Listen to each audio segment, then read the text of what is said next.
the practice. And I'm going to invite you, if you don't already have this, to take 2 of these blankets in addition to a bolster and maybe something to cover your eyes. If you don't have a bolster, an additional 2 blankets will do the job just fine. As you can see, it looks pretty much the same. All right? So we will begin lying on our left side. This is important, don't get that confused. You want to lie on your left side, okay? So one of the blankets will be folded like so. Your head is going to go here, so this blanket will be for your head. And the other blanket, the bolster will be to support the top leg, the right leg. So you're going to come around, lie on your side, take your time, straighten out the bottom leg, and now bring your right knee and the right ankle into that support, okay? And then once you have that, lower down that left arm, and as you do, really reach the arm forward so that you're on the back part of the shoulder. The neck should be long here. So you may find that this feels a little bit low. It does for me. So I fold it up a bit more so that I can be in this position, yeah? So there's a bit of a rounding here. And then this other blanket is just so that I can rest my top arm. Now, if it's cold, then you would take another blanket and bring all the way around. If you have a wall near you, which is the case for me, but I don't want to show it there because you can't see as well, you would have your whole back body against the wall. But if the wall's cold, then you need a blanket there. Yeah, so that support to your back will feel tremendous as well. Now this pose, we only do it lying on our left side because the descending colon is on the left side. So you want things to move down, apana vayu. We want things to be assimilated properly. So after a meal that you feel hasn't digested so well, for whatever reason, this is a really great pose to go into. Spend a good 15 minutes here. Today we're going to have to carry on because we have a few more things to do with our time together. But if I didn't have other things to show you, I would keep us here for the entire time. And if you feel that the ground is a little bit too hard for you, then place another blanket under you, yeah? That will be very helpful. Especially a blanket that goes from here, from the base of the shoulder to the hip level, just to lift you up in that a little. Feels very supportive. So keep that in mind. When you're doing restorative, it's good to just grab as many blankets as you possibly can and have them near. And then of course you take your scarf, if you're going to be here for a while, and bring it around like so. You want it to be warm, you want it to be dark, you want it to be comfortable and safe and quiet.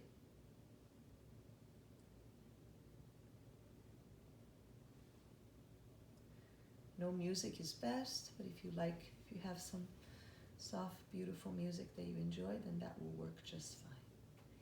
Now from here, we're going to go into a twist. So some of you who have tight shoulders, you may want to take this blanket all the way over to the other side to support that back shoulder as you open up like this. Now the pillow for the head, if you had it up high as I did, you're going to undo that. And the idea here is you can bring both forearms down. I like to do that and position yourselves down again.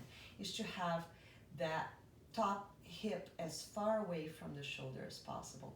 The shoulder either on the ground or on the prop. And then both the knee and the ankle stay on the prop as before. Now, if you don't need that prop for your shoulder and you'd like to go a little bit higher on your knee, I like that, go for it. Bring it like so, okay? And then here again, the strap, the cover for the eyes. So you are creating length from the center of the body and then revolving around that, and then finally just letting yourselves be in the pose. And then noticing any places that you're holding on to tension and letting that tension go. So ideally here too, you'd press that pause button and spend another 5 to 10 minutes just with this alone. And for the sake of our time together, we're going to go ahead and move on to the next one. So roll back to the side as you did before. And if you had that blanket back behind you, or if you had it back under you, what I'm going to ask you to do, actually first lift yourself up with the top arm. You want to put the least effort possible in these transitions. Like for you to take that blanket all the way down, because your ankle will be very happy to have it, like so. And then from here, again, same knee and ankle on the bolster. You're going to come around so that you line on your belly. And again, turn the head out to the side. Again, place that cover. So the idea here is to move the inner groin of that right leg towards the inner knee, and to move the outer hip towards the outer knee. Now, you can take your hand and encourage that outer hip to move. This is great. If you have a sandbag and you know how to use it, place it there. This will feel really good. So you're spreading the sacrum, spreading the whole area, all those muscles in the back body. And giving the inner groins a chance to release. Breathe. You should feel the abdomen moving towards the earth and then receding away from the earth and moving back again and receding at your own pace. And again, this is another tremendous opportunity to press that pause button and enjoy this for another 10, 15 minutes. This release, we tighten the groins so much.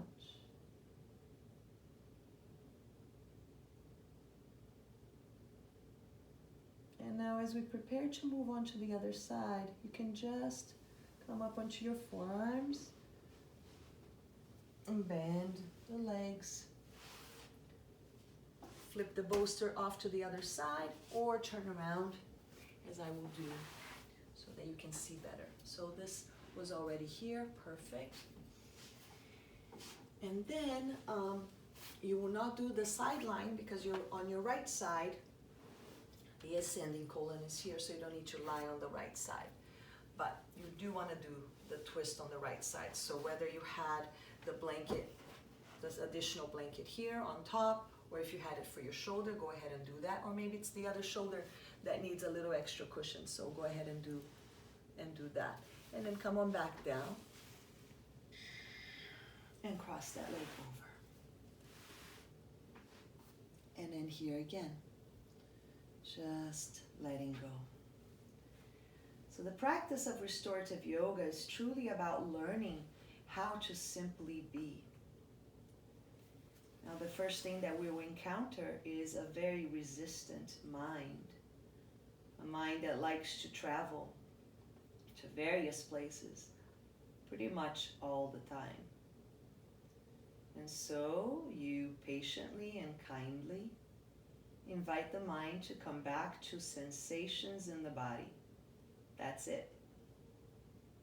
perhaps the breath moving in and out. Perhaps you're counting the breath.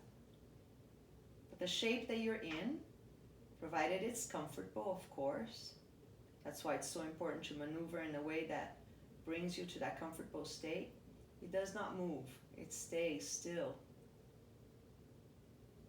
for the duration of the pose, which is much longer than what we're doing here today.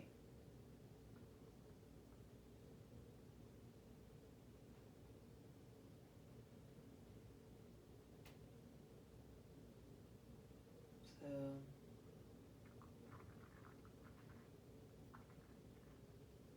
the benefits to twists are endless. And they can be done in a restorative mode such as this.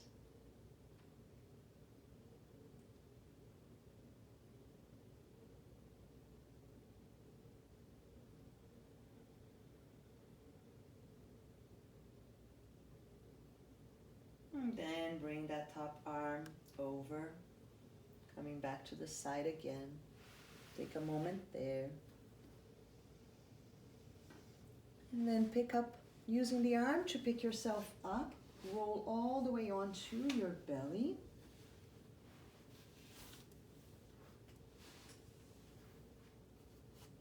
And then you find that, that ankle is a little uncomfortable and you can't settle so well, yeah?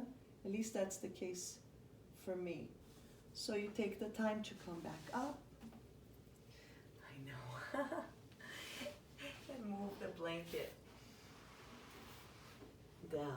That's why it's so interesting that once you do position yourselves in these comfortable places, that you stay there for a while. For sure, it takes some effort getting there.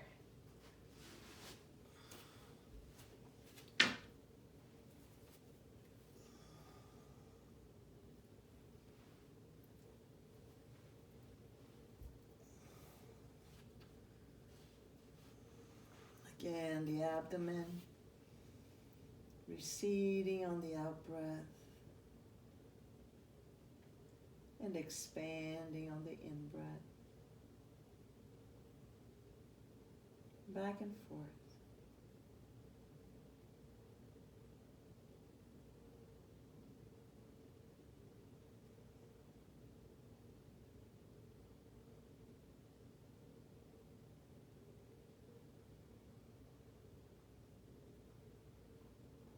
Allowing for space between the shoulder blades,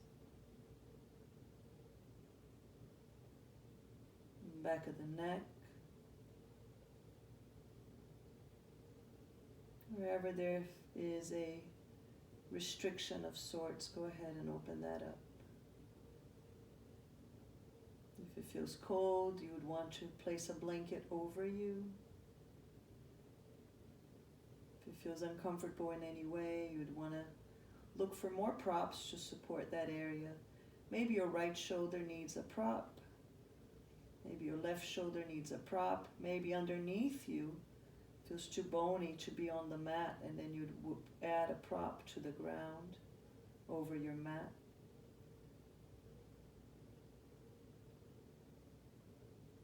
Again, pressing the pause button here, enjoying this for another 5 minutes at least.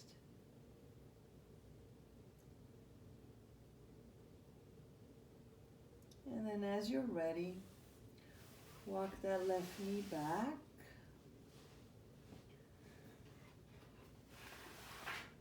And come and bring your forehead onto the prop. As you bring the forehead to the prop, draw the forehead towards the ridge of your nose. This has a very relaxing effect. Make sure that the neck is long. You may need to wiggle a couple times. The arms are out to the sides. And then you can just enjoy this prone shavasana. Make sure you have enough room behind you so the toes turn in a little. Just feeling the support of the earth. There's often a lot of resistance, a lot of gripping in the region of the abdomen. So when we feel the earth underneath us, when we have that support, we can let go of the gripping. And in turn, the anxiety subsides.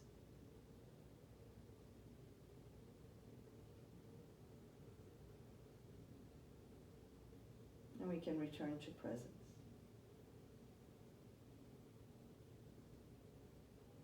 Letting go. Letting go.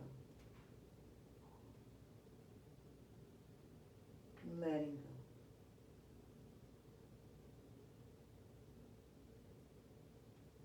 Deeper and deeper into relaxation. Deeper and deeper into surrender. Letting go.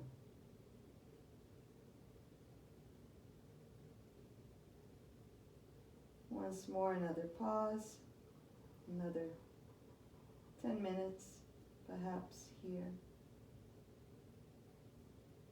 The longer you'd go, the more that sympathetic nervous system goes away, leaving room for the parasympathetic system to step in and in turn renew you.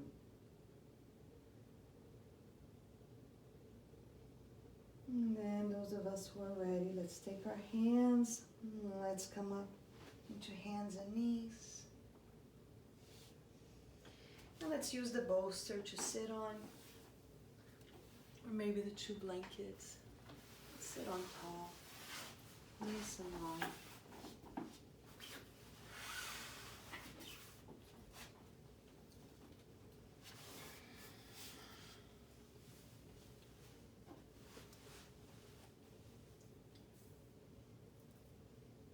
Noticing the effects of the practice.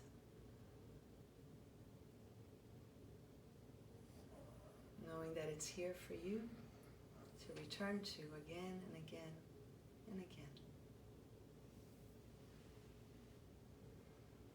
A blessing from Yogananda. Heavenly Father, Divine Mother, friend, beloved God, may that infinite light shine on the sanctuary of our devotion. And may we be able to awaken Thy light, Thy love in our heart. Om Peace, Shanti, Shalom.